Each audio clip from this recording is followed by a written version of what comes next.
Hello there. On behalf of all of us at Kensington, I want to welcome you to the service. We're so glad you're here with us today, whether that's in person or online. If we haven't met, I'm Jenny Warnes, Discipleship Director at the Birmingham campus, which I just have to mention will be officially reopening for in-person services on May 2nd. Woohoo! Right now, I want to invite you to a couple upcoming opportunities. The first is baptism. We're so grateful to be able to offer on-site baptism at all campuses on May 2nd. It's less than a month away. We just celebrated the resurrection of Jesus on Easter and how he's calling all of us into new life.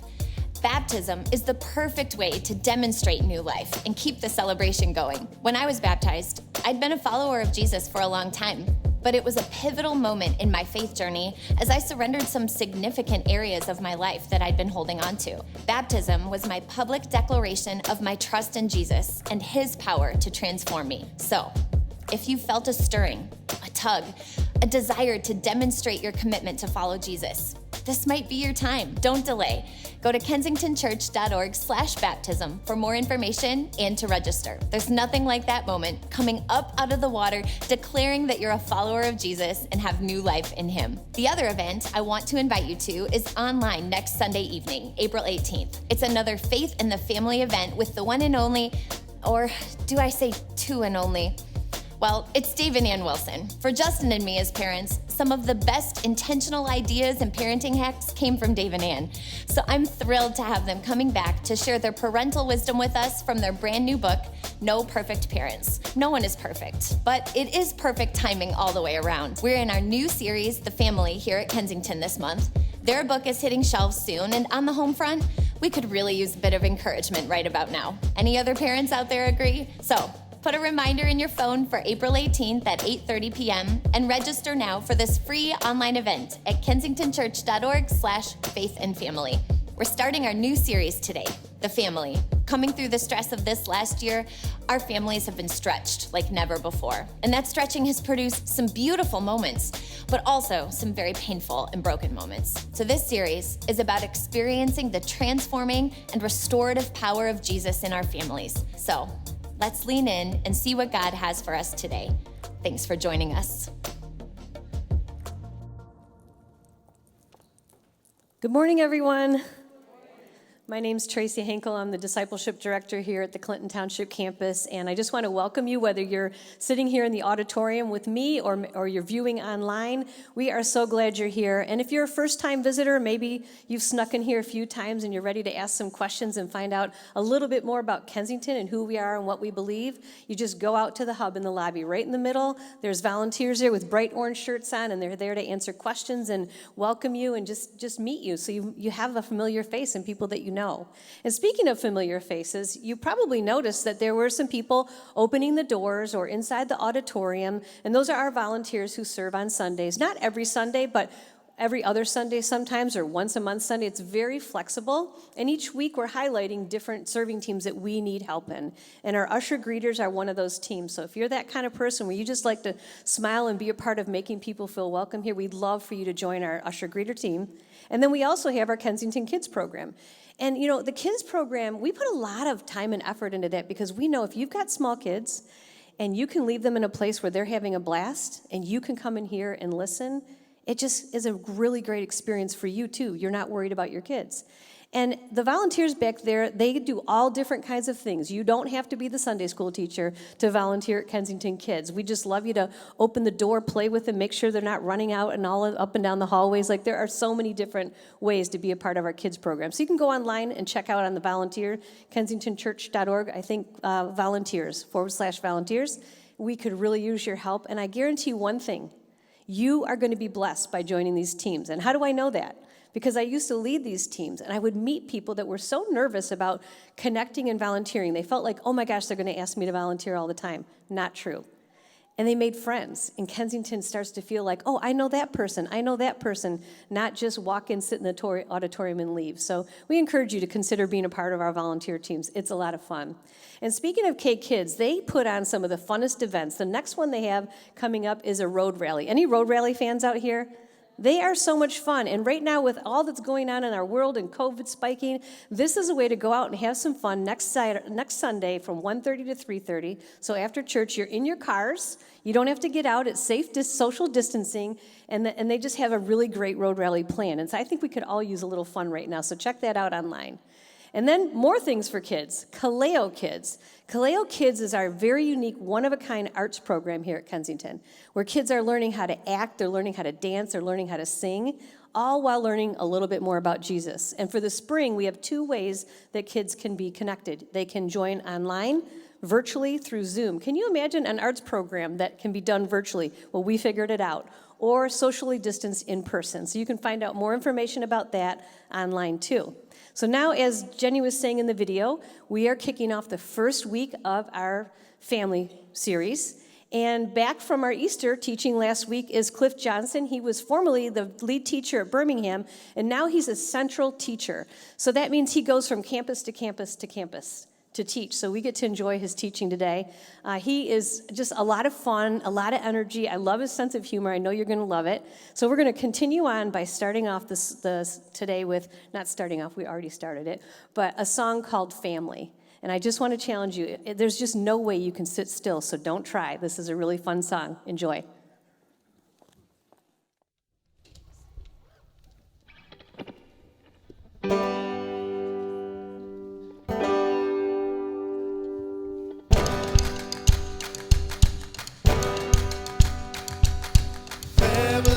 Singing in the kitchen, family. Running through the yard, family. Going on a vacation, family. On the credit card, family. We're all in this together, family. We're taking our chance, family. Like birds of a feather, family. Take off your shoes and dance.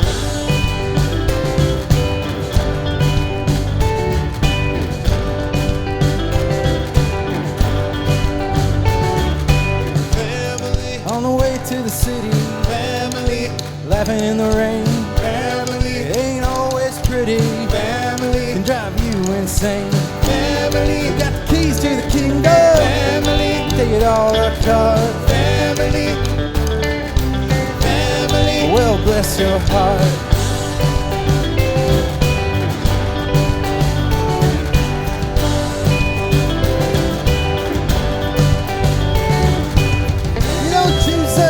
Can't lose them. We all have a song to sing. Crazy, some are amazing. All got a little bit of everything.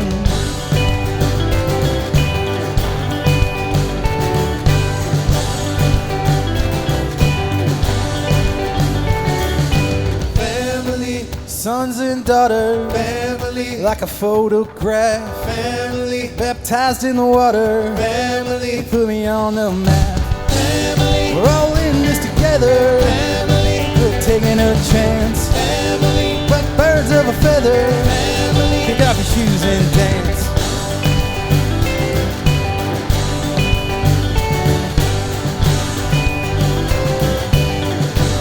Kick off your shoes and dance.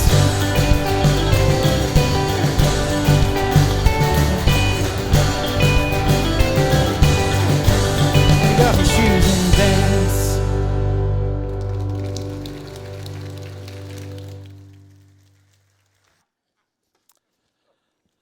What a great song. I don't know what was flooding through your mind when that song was going, but I know in my mind I was thinking of the road trips that we took as a family when I was growing up. I grew up in the 80s mostly. Any other 80s growing up people? How about people grew up in the 70s?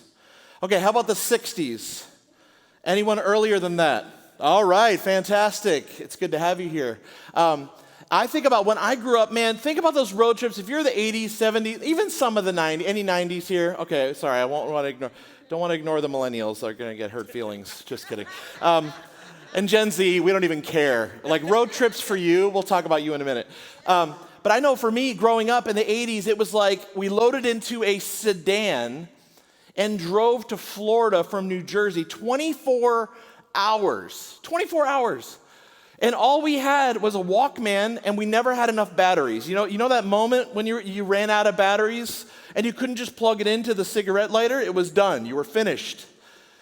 and books and things like that. It was like, man, just smacking your sister and like just getting into fights the whole time. My mom would bring all this stuff to do on the trip. Anyone else have a mom who always wanted to crochet and never actually did, but had all the bags around her feet? That was my mom. But now I think about like when I take road trips with my girls, we've got a minivan. Yes, I caved so long ago. 3 little girls. These are my little girls here up on the screen. We're going to show you a picture of them here in a second. There they are. So my little beauties, that's Lily on the far right. She's 11. London's 9 on the far left. And Harley is 5. Those are our little girls. And I've got a wife too, but it's not about us right now. It's about them. And so we load up now for road trips, and it's like we got this minivan, and the second row reclines and extends.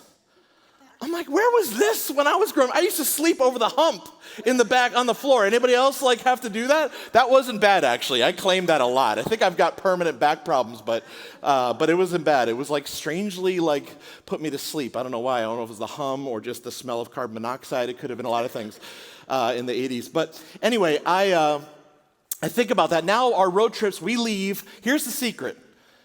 When your kids are that age, you leave at dinner time, because we drive a lot to North Carolina, so it's like a 10, 11-hour drive. Does anyone else crack this code? Here's a free hack.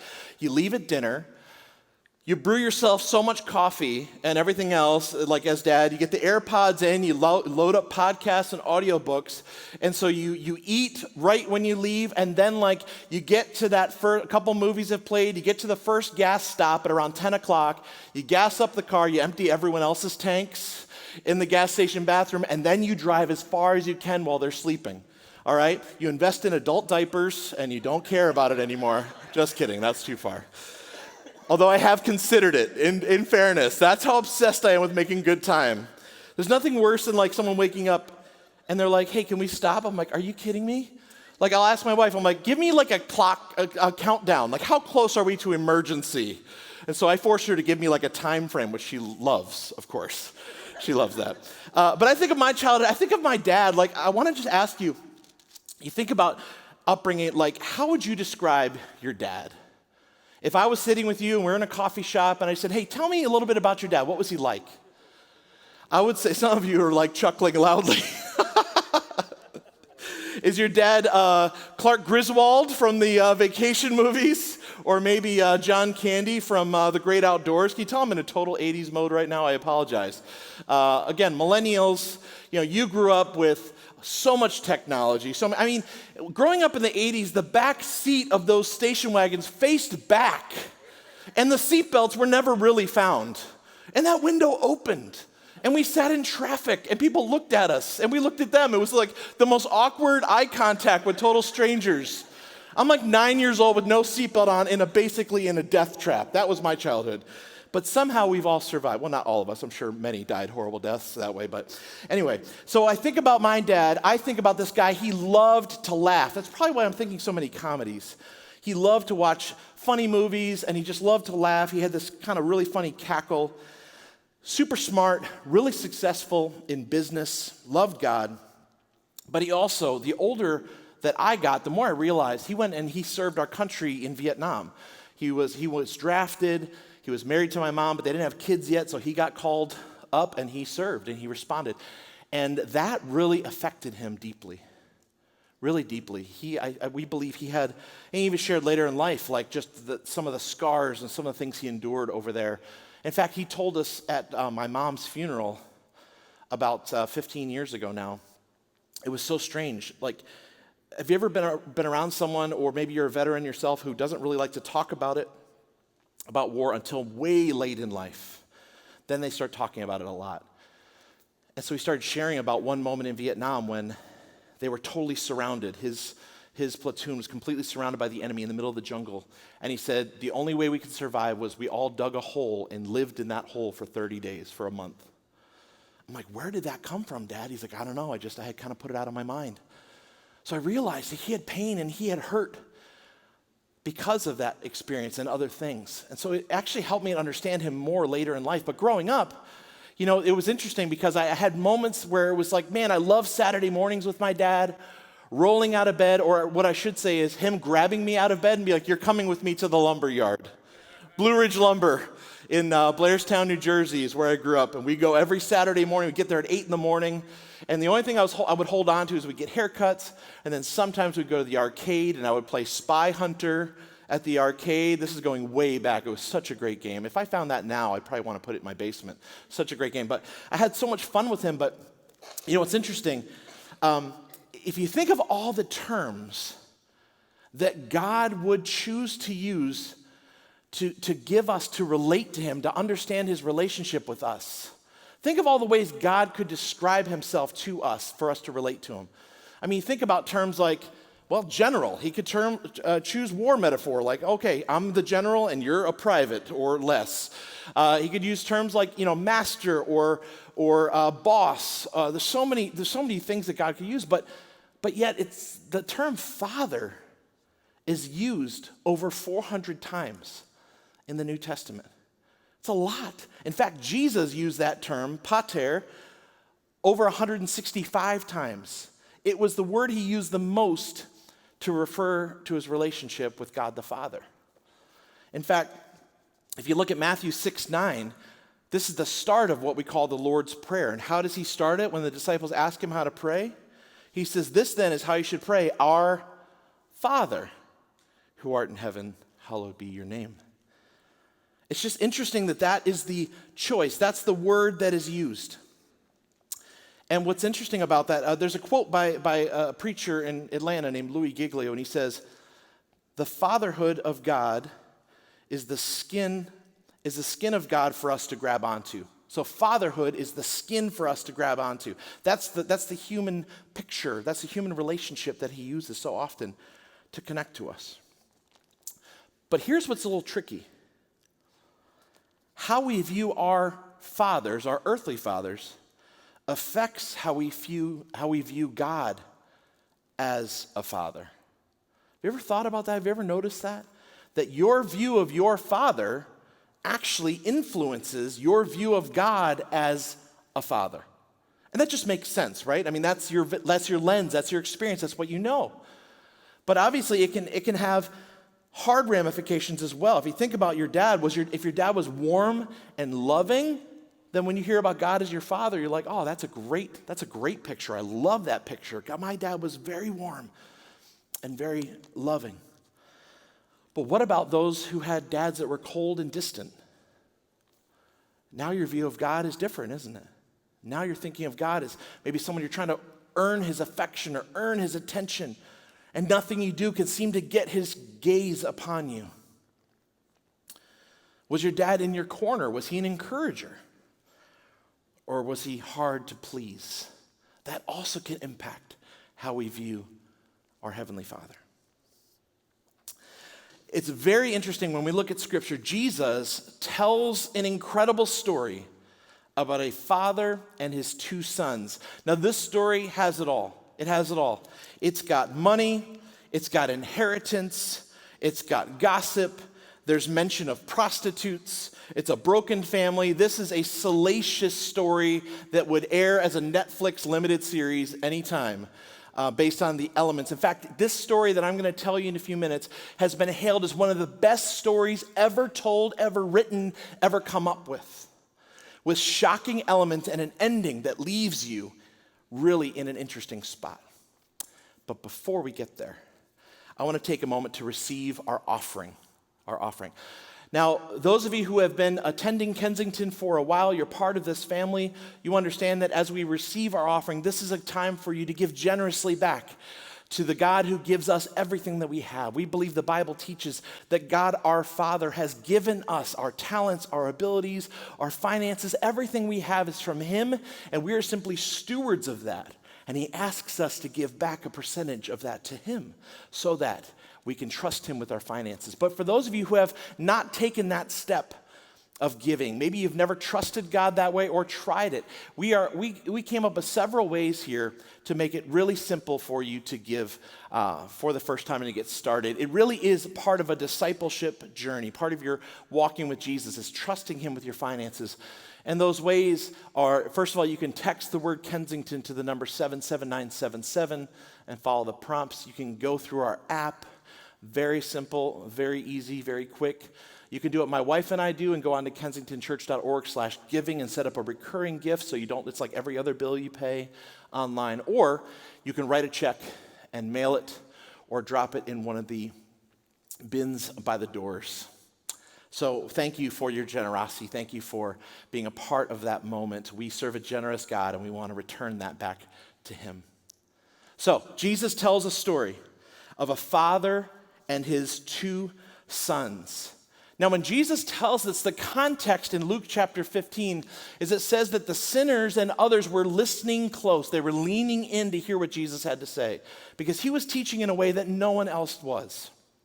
Very powerful truths, very insightful, very convicting, but also just a very invitational approach through his parables.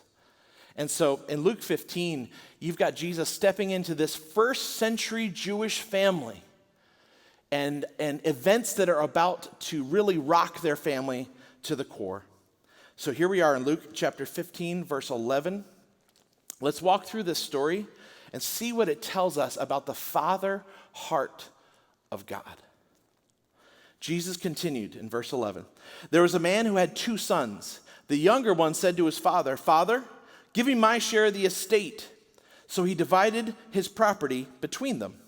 Not long after that, the younger son got together all he had, set off for a distant country, and there squandered his wealth in wild living. After he had spent everything, there was a severe famine in that whole country, and he began to be in need. So he went and hired himself out to a citizen of that country, who sent him to his fields to feed the pigs.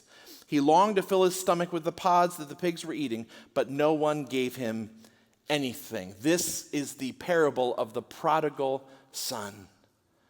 I mean, this is so well known, even in culture around us, pop culture.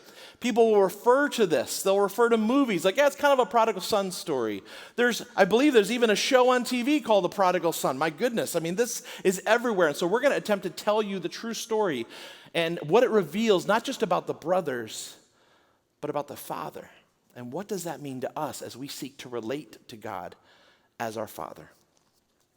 So I'm going to dive into some of these details because remember, the first century audience that's listening to Jesus is going to catch things. Just like today, when I drop little tidbits in there about, man, remember those station wagons with the seat that faced back? You guys are like, oh yeah, I get it. Same way when Jesus told stories. They didn't have station wagons yet, but they had other things that they knew that were cultural touchstones that he would touch on and that they would understand. And so as we look at the story, it starts out with the younger son going to his father and saying, "Give me my share of the estate." So just pausing there, if you just read this, at first glance, you're thinking, okay, well, the son just went to go cash out. He just asked dad, "Hey, give me my bag of gold. I want to leave." But what we have to understand is that this request was unheard of, shocking, rude, unbelievable. In fact, for the son to go to his dad and say, "I want my inheritance now," essentially he's telling his dad what? Drop dead. You're dead to me. Because inheritances aren't normally accessed until the person who's giving away the money dies, right? And here's the thing too, this was very much an agricultural society. It was about land that you owned, it was about livestock and those ways. So this wasn't a clean, here's your check, son, go for it. This was about property, this was about selling land. This was a very complicated transaction that needed to be engineered here. So the father says, okay. So right away the first century audience is going, what? Because they're thinking this dad is going to drag this son out and publicly beat him for this and make an example of him for being so rude, insolent, and disrespectful. And yet it says the father divided his estate between them. Now here's another detail that may miss some of us. When it says, "Give me my share of the estate," he's the younger son. There's two sons. According to Mosaic law, the laws they were living by at this time, if you had your two oldest sons were the only two to receive any part of the estate. So again, if you think of the Bible, you think of stories about David being the seventh born. They had zero inheritance. Now we're not like that. It's usually equally divided. But back then, the firstborn got 2/3, and the secondborn got 1/3, and the rest got nothing. Hopefully a job from their brothers after their dad died. So it says, though, that the father, notice what it says. It says the father divided his property between them. So in other words, he brought the older brother in and said, okay, your younger brother's asked for his share of the property. So I'm going to give it to him, and I'm going to give you yours now as well. This was equally shocking to that audience. Why? Because the older brother should have said, Dad, can you give us a minute, please? I need to talk to my little brother here and kill him for asking you this. I mean, this was the moment where the older brother should have said, what are you doing? Are you insane? Beg Dad's forgiveness. How dare you tell Dad to drop dead? What are you thinking? Are you out of your mind? No, you better go. We're going to work this out. We got to reconcile this because this is a big deal, little brother. But he doesn't do that, does he? His silence is as shocking to the audience as the younger brother's request to go and get his money. So the older brother already doesn't step in and try to repair this broken family. So it keeps going. So the younger son then takes his share, and it says that he leaves in just a few days. Not long after that, he set off. Now, in a culture that any kind of business transaction takes a lot of time and negotiation, the longest and most deliberate of these negotiations were over land and property. How in the world could he have gotten this deal, this complicated legal agreement where the actual possession of the property will not transfer to the new owner until the dad dies? So the dad will stay as sort of like a steward. The sons are the owners, and the one son has now sold his interest to someone else quickly. So now you've introduced, essentially to do this, it would have been like he went down to a pawnbroker, hardcore pawn or something, and got what he could as fast as he could. It's like inheriting grandma's jewels, and instead of getting them appraised and cleaned and listed properly at an auction, it's running down to a pawn shop saying, what will you give me right now, cash? That was what he did. He was so impetuous. Scholar Howard Marshall thinks that the younger brother was around 17 years old when this happened. So think about it. Does that start to make some sense? Has anyone else made a bad decision when they were 17 years old? Hopefully not on this level. So he takes the money he gets, a lot smaller than it should have been, and he leaves town with full pockets and a dream to get out of Dodge. I'm never coming back. I'm going to a far country. He goes across the sea to an area called the Decapolis, which was 10 Gentile cities. In other words, he was like, I'm going to Vegas and I'm not coming home. That was his plan. And it works out about as well for him as it does for anyone else who says that at 17, who heads to Vegas with their life savings. Look at verse 17. And so when he gets there, he blows through his inheritance right away. He just wastes all of it with wild and just lavish living. And then a famine hits. So he's thinking, I could spend all my money, get a job, and set up shop. Well, a famine comes, and there's no jobs to be had. So now it's interesting. It says here that he went and hired himself out to a citizen of that country. The actual Greek there is he glued himself, or he clung to this citizen. In other words, he was kind of that house guest that wouldn't leave. So he's like, hey man, I got nothing. Can I stay with you? And in Middle Eastern culture, there was such a high value on hospitality that they can't just go, buddy, hit the road. It's bedtime. We're leaving. I'm closing the door. You're out. So what they would do in that culture to get rid of someone that was clinging like that, they would give them the worst imaginable job and hope that that would make them leave. So what does he do to this young Jewish man? He sends him to go and live with and feed the pigs.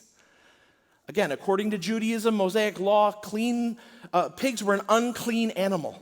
And so for him to feed them and live with them was a super humiliating and demeaning thing. And he's not being fed. He's starving. In a sense, he becomes like a slave because he has no way of taking care of himself, and this is his only way of living. So he hits rock bottom. Look at verse 17. When he came to his senses, he said, how many of my father's hired servants have food to spare, and here I am starving to death. I will set out and go back to my father and say to him, Father, I have sinned against heaven and against you. I'm no longer worthy to be called your son.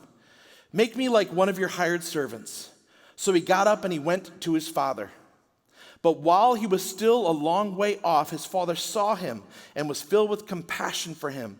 He ran to his son, threw his arms around him and kissed him. The son said to him, Father, I've sinned against heaven and against you. I am no longer worthy to be called your son. But the father said to his servants, Quick, bring the best robe and put it on him. Put a ring on his finger and sandals on his feet. Bring the fattened calf and kill it. Let's have a feast and celebrate. For this son of mine was dead and is alive again. He was lost and is found. So they began to celebrate. So he hits rock bottom and he's thinking in his mind, you know what? I know I've burned the bridge. I can't go back as a son. But even the servants that my dad has hired out are treated better than I am. I will go and say, Dad, I'm no longer worthy to be called your son. Just let me work for you in the fields. I won't bother you. I won't do anything. Just let me live and do that. So he's heading back home. Now he's a runaway slave, barefoot, bloodied, smelling like pigs. Have you ever been around a big group of pigs before? They do not smell great. They really don't. And I spent some time in India a couple years ago and went with one of our missions teams there to visit Jaya and some of the ministry that we do there, one of our global partners. And there were pigs just in this area, kind of just outside where the housing was. And they were eating everything. And it was so gross to see, like just a really dirty, filthy animal. And he was living with them. And he wasn't showering. This guy wasn't like, hey, come on in, take a shower, take a load off, let's watch the game. The Masters is on this afternoon. Like, let's just relax and do this. He was being very mistreated. So when he was heading back home, he's rehearsing the speech. Has anyone ever rehearsed the speech they're going to say to their parents to try to get out of trouble? I certainly have. He's running through it in his mind. Maybe he'll take me back. Maybe he will let me just be a servant. And here's what's shocking. The audience would hear this and go, oh man, just wait until he gets back to town. The community was tight-knit. It was a small village, a couple hundred people. As he enters the town, everyone knew. You want to talk about the ultimate walk of shame. When he comes back through, it's going to be a gauntlet. A mob will form, mocking, deriding, making fun of, yelling at, scolding. How dare you do that to your father? Look at you, you're a failure. But he was willing to risk all of that just because he was starving and wanted to eat. But here's what's super shocking. What is the father doing when the son comes around the bend, still a long ways off? I find this so stunning. In my mind, I'm thinking, man, when he gets to the front door, after going through the gauntlet of mockery and shame and anger and rage that he's going to face with that mob of his neighbors that saw him leave so high and mighty, coming back humbled and broken, he's maybe going to get to the front door, knock on it, find a servant he remembers. Listen, can you get my dad? I just need to talk to him for a minute. I don't need anything. I'm not asking for money. Just please get him. And thinking maybe the dad would talk to him. Maybe he won't. Maybe he'd say, get out of here. You're not my son anymore. You left. You wanted me to drop dead. The father had every right to treat him that way, didn't he? For what he did. But what happens? It says that while the son was still a long way off, a far ways out, the father was looking for him. Now, according to the text, he's been gone for a while, maybe even years. Has the father been spending every day looking for his son, waiting for him to return, sitting on his front porch, stressing and praying and begging God to bring his son back to him? That's certainly what it seems like, because what are the chances that he would just walk outside with a morning glass of orange juice and see his son? He's looking for him, and when he sees him, he knows what he has to do. He knows for his son to get from where he is to where the dad is, he's going to have to go through a humiliating experience. So what does the father do? The father does something unthinkable in that culture. Men in that Middle Eastern culture did not run, ever. I would fit in great there. I'm like, why can't we bring that back? You know, there's dad jokes, dad shoes, dad bod. I'm pushing the dad bod boundaries, I think.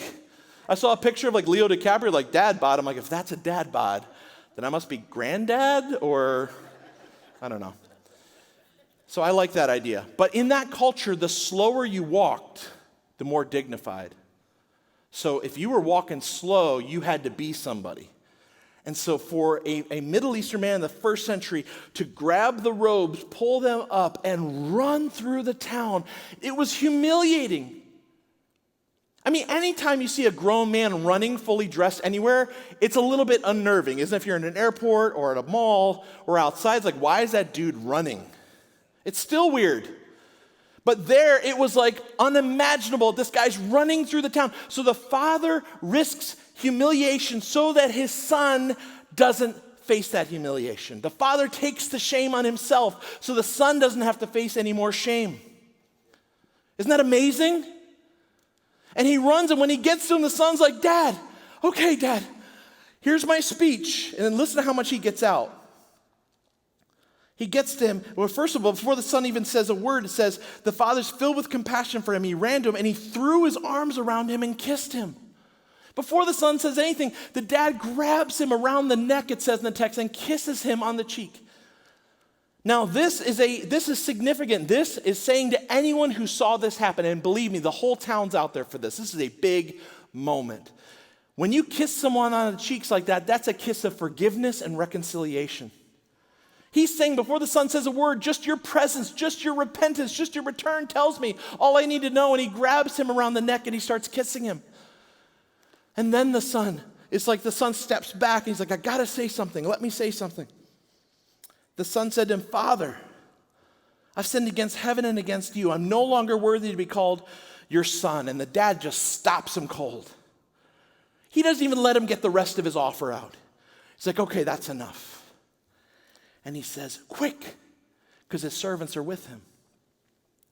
Bring the best robe and put it on him. By the way, who in this household would have had the very best robe? The father. The father. He says, get my robe and put it on him. Filthy, smelly, disgusting. Put this robe on him. This is my son. And put a ring on his finger and sandals on his feet. Put that signet ring on, showing he has authority. Put sandals on his feet, which tells the servants, he is my son. He's not a servant, he's my son. Full status is restored to him. And then he goes further. He says, bring the fattened calf and kill it. Let's have a feast and celebrate, for this son of mine was dead and is alive again. He was lost and is found, and they began to celebrate. Meat was so rare in that culture. It was so rare to eat meat like that this was cut in such a way where it had to be eaten in just a few hours. This was not buying a hind quarter of beef and putting it in your deep freezer for the year. This was happening now. This was the all-you-can-eat Golden Corral moment we've all been waiting for. It would have fed up to 200 people. He invited the entire town. And guess who was the guest of honor? The son that was so ashamed and so derided and so mocked was now wearing his dad's robe, the shoes, the ring, and he's at the head table as the guest of honor with the entire town. The father wanted everyone to know, this is my son and I love him and I'm restoring him. Accept him as a community once again. And they danced and they sang. And when this party started, it was only for adults. The kids would be outside, so things haven't really changed that much. And when the music got going and the dancing got going, that would start right around the time where all the men would be coming back from the fields. So when you heard music going, you're like, there's a party going on. And we haven't heard from the older brother in a while, have we? Let's look at the older brother's response to this moment. Meanwhile, verse 25, the older son was in the field. When he came near the house, he heard music and dancing. So he called one of the text says servants. It's probably more accurate to say little boys. It's actually literally little boys, and it's translated servants because a servant would never refer to the dad as your father. He would call him master. So anyway, he called one of the little boys and asked him what was going on. Your brother has come, he replied, and your father has killed the fattened calf because he has him back safe and sound. Now, for one moment, before we dive into what happens, this is his brother. This is his baby brother. He may have beaten him up every day of his life, but deep down inside, you've got to love the little bro, right? You got to have a little bit of love for the guy you've been stepping on and beating on. Maybe that's why the kid had to get out of town. I can't take another day of this bully. But you would think he'd be like, he's home. They didn't know if he was dead. They didn't know if he was alive. They had no idea. And he's like, he's home, safe and sound. Dad, your dad killed the fattened calf. It's a huge party. Listen how the brother responds. The older brother became angry and refused to go in. So his father went out and pleaded with him. Now, when I read these next words, this is going to feel like a teenager in 2021 arguing with their parents. So as Americans, we're going to be like, this isn't that big a deal. But again, remember the original audience, first century, the older brother had a specific job to do. When there was a party thrown like this, the oldest brother should have run in, thrown on his maitre d' outfit, and hosted and welcomed guests. And he was basically the head butler, the maitre d', the guy who was in charge of everything. And the fact that he wasn't in that role would have been very suspicious and curious to the town who was all there. So when he became angry and refused to go in, everyone would have noticed. And it was very dishonoring to the dad. And so the dad goes out and confronts him. And he says, the father went out and pleaded with him.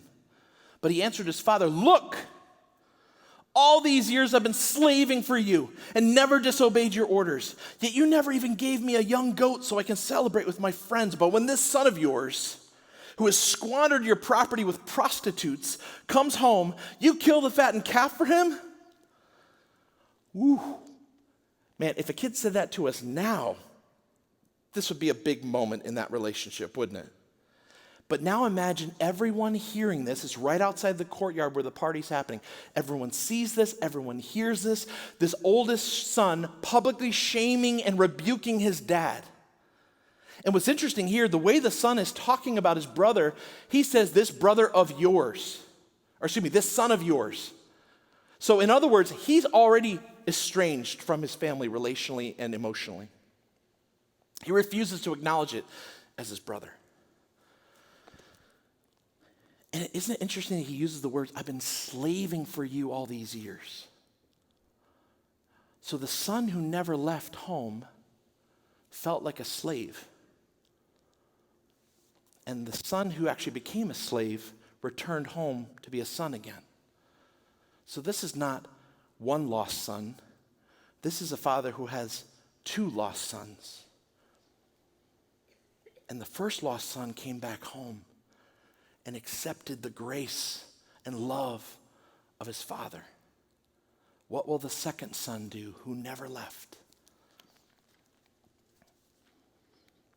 My son, the father said. And just to pause right there, there's a word for son that he uses there that is not the common usage of the word son. There's a word for son that's used almost exclusively in Scripture. This one is a word that is used to like a little boy. It's a term of endearment. It's saying, my sweet child, my sweet boy. The father gets tender with his petulant son. My son, you are always with me, and everything I have is yours. But we had to celebrate and be glad because this brother of yours was dead and is alive again. He was lost and is found. And that's where the story ends. We have no idea if the older brother goes into the party. We have no idea what happens to the younger brother after. All we know is that this is where we are. And Jesus forces the audience to say, how do you think that this ends? What do you think happens next? It's one of the greatest stories ever told because of that truth. And the word we give to this story is the prodigal son. But the word prodigal, we use that a lot like, it's a rebellious, it's a black sheep. That's the prodigal, that's their prodigal, he's totally rebellious. But actually, prodigal means extravagantly generous, lavishly wasteful, and reckless. So you think about that. Who is really the prodigal in this story by that definition? It's the prodigal father. Because his love and grace is so extravagant, it is so lavish, In fact, I love this quote: grace is the face love wears when it meets imperfection. Grace is the face that love wears when it meets imperfection.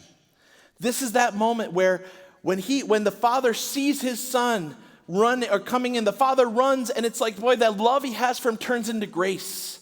And then when he sees his other son so angry, so petulant, throwing a hissy fit, he shows him grace too. It's such an incredible picture. So I want to ask you, who are you in this story? Who are you in this story? Are you the younger brother? You've made devastating life choices, and you've faced consequences and pain. You've felt lost. The Father is saying to you today, come home. Just come home. Don't envision some big mound of sin and shame and rebellion standing between you and God. He says, just come home. Just come home. There's grace for you. He puts the robe back on you. He puts the ring on. He puts the sandals on. He says, you are my child. There's nothing you can do to make me love you less, God says. Or maybe you're the older brother and you've been wearing a mask. You've never left. You've never rebelled on the outside, but boy, on the inside, you are angry. You are resentful. You are frustrated. God, why are you allowing this to happen? Why did this happen? You're dealing with pain and suffering by internalizing it, and the God that you serve is an angry dad who you are trying to please with works, and it never, ever works out. Maybe you're that older brother that's had enough. And God says to you, come home. Take off the mask. Show me who you really are. I love you. I know you. You're my precious child. Will you just come home?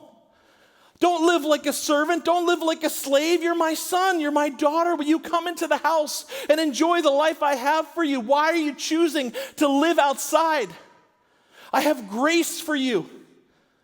Will you come in? Will you come home? And to him, there is nothing you can do to make God love you more. How many of us sometimes have believed the lie that if I serve harder, if I pray harder, if I read more, then maybe God will just love me more? Because of maybe a picture we got from our earthly father.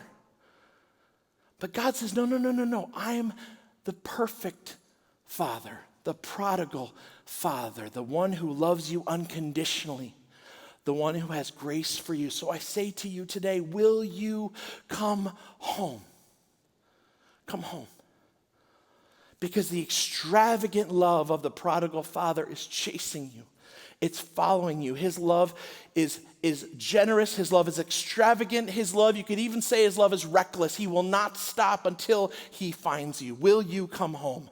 God, I ask you even now that you would stir up hearts in this room, that we would turn back to you, that prodigals who have run off would come home, that older brothers who have never left but inside they have would come home, that we would see you as our perfect Father, and that your love that you have for us, your unbelievable grace and mercy would shatter all of our fear and invite us back into relationship, God, that we wouldn't see our sin, that we wouldn't see the mound of things we've done as separating us from you, but that we would see that we are righteous because of you, Jesus.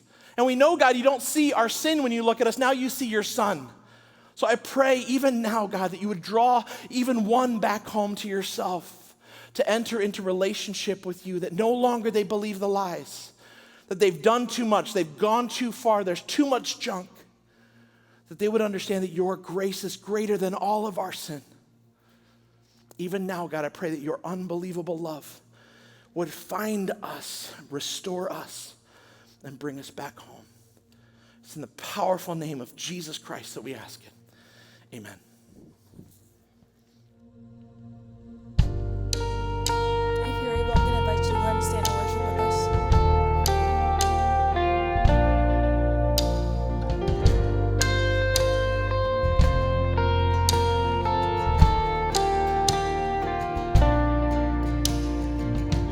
Before I spoke a word, you were singing over me.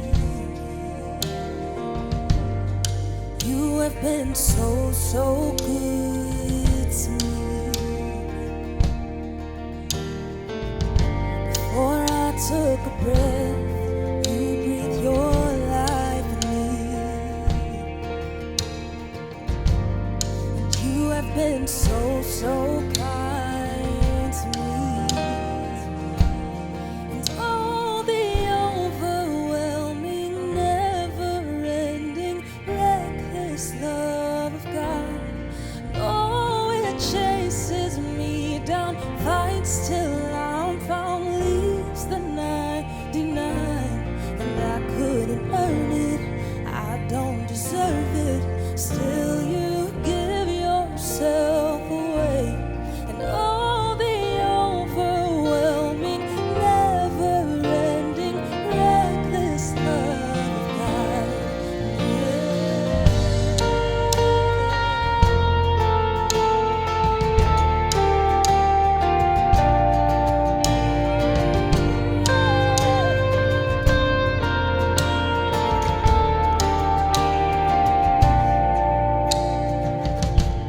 When I was your foe, still your love fought me. And you have been so, so good to me. When I felt no worth, you paid it all for me. And you have been so, so kind to me. Oh, the overwhelming, never-ending, reckless love of God. Oh, it chases me down, fights till I'm found, leaves the 99. And I couldn't earn it, I don't deserve it. Still, you give yourself away. Oh, the overwhelming, never-ending, reckless love of God.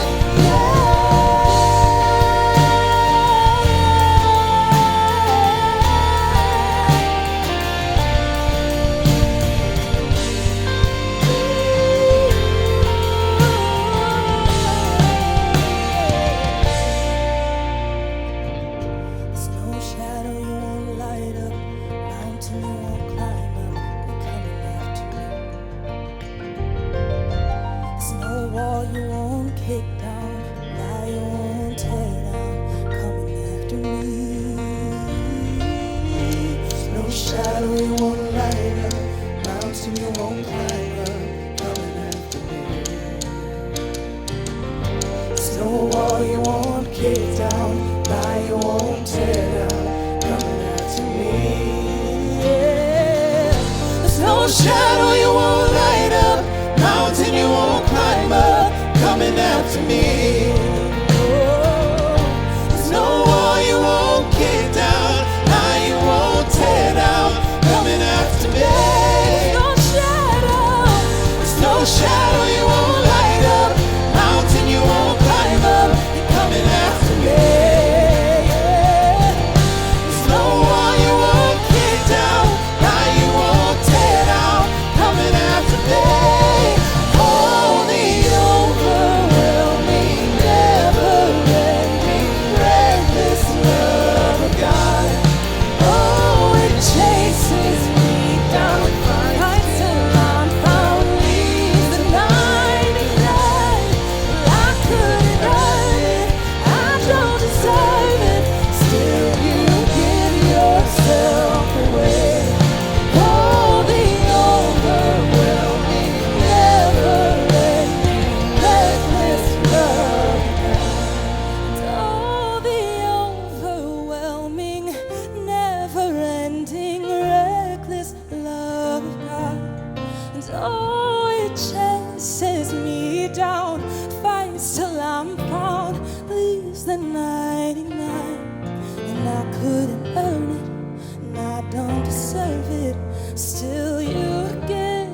Sometimes on this journey, I get lost in my mistakes.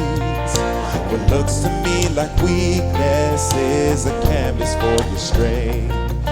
My story isn't over, my story's just begun. And failure won't define me, 'cause that's what my Father does. No, failure won't define me, 'cause that's what my Father does. Ooh, lay your burdens down. Ooh, here in the Father's house.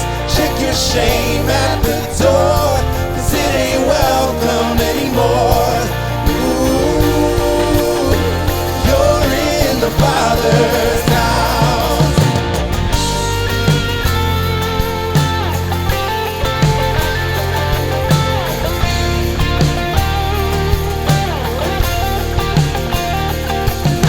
The Bible's not the end game, the journey's just the start. 'Cause you never wanted perfect, you just wanted my heart. My story isn't over if the story isn't good, 'cause failure's never final when the Father's in the room. No, failure's never final when the Father's in the room. Lay your burdens down. Ooh, here in the Father's check your shame. Check your shame at the door, 'cause it ain't welcome anymore. Ooh, you're in the Father's house.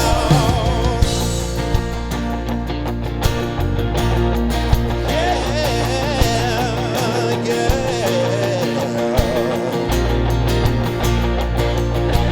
Prodigals come home, the hopeless find hope.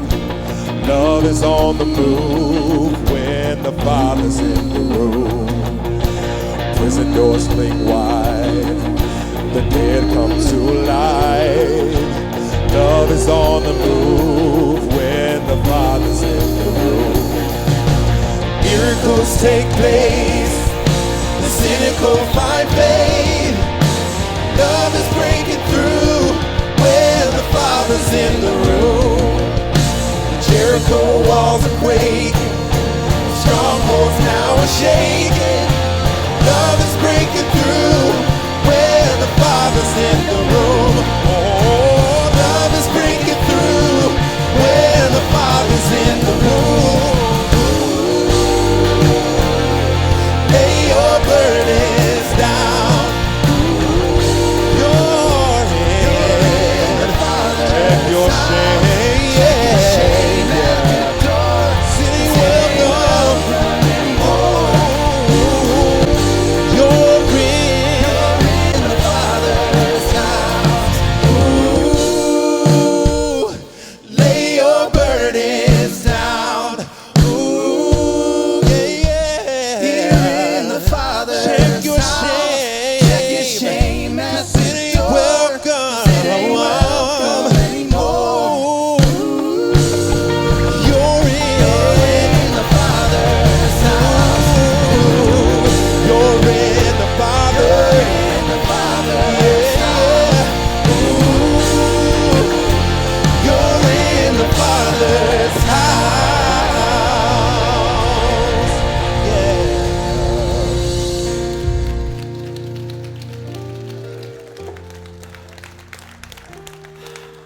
What an incredible finish to this amazing story. And before we all go, I just want to leave you with one thought about the love of God, our perfect Father. There are moments in our life where we feel like we've made mistakes, and moments we feel like we're struggling, but I just want to encourage you from Romans chapter 8, just how secure the love of God is for each one of us as you leave today. Listen to these words.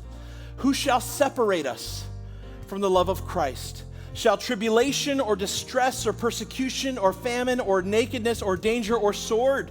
No, in all these things we are more than conquerors through him who loved us. For I am sure that neither death, nor life, nor angels, nor rulers, nor things present, nor things to come, nor powers, nor height, nor depth, nor anything else in all creation will be able to separate us from the love of God in Christ Jesus our Lord. The love that God has for you is unbreakable and unshakable, and he calls to you today, come home, experience the grace and love that he has for you. If you're the younger brother, come back. If you're the older brother, take off the mask. There's grace for both. Thank you for being with us today. Have an incredible week. Come back next week for the next part of our series, Family. Thanks for being with us.